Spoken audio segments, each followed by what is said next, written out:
Hello দর্শক, আসসালামু আলাইকুম ওয়া রাহমাতুল্লাহি ওয়া বারাকাতুহু। শাহাদাত টিভি বাংলা ইউটিউব চ্যানেলের পক্ষ থেকে সবাইকে জানাই আন্তরিক শুভেচ্ছা ও অভিনন্দন। আজ আপনাদের সামনে তুলে ধরব উত্তর অঞ্চলের যোগাযোগ ও অর্থনীতিতে গুরুত্বপূর্ণ ভূমিকা রাখা একটি সেতুর কথা। সেতুটি রংপুর বিভাগের গঙ্গাচড়া উপজেলার মহিপুর তিস্তা নদীর উপর নির্মিত। এটি অন্যতম প্রধান সেতু।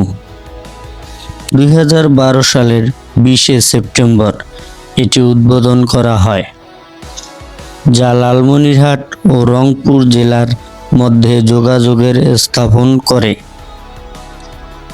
750 মিটার দৈর্ঘ্য সেতুটি এই অঞ্চলের যোগাযোগ ও অর্থনীতিতে গুরুত্বপূর্ণ ভূমিকা রাখে।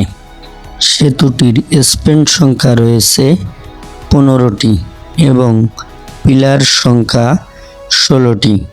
সেতুটিতে নির্মাণের মোট ব্যয় হয় 122.09 কোটি টাকা। দর্শক, ভিডিওটি যদি ভালো লেগে থাকে একটি লাইক, একটি কমেন্ট এবং শেয়ার করে সকলকে দেখার সুযোগ করে দেবেন। আপনি যদি আমাদের চ্যানেলের নতুন দর্শক হয়ে থাকেন অবশ্যই চ্যানেলটি সাবস্ক্রাইব করে পাশে থাকা বেল আইকনটি বাজিয়ে দিবেন।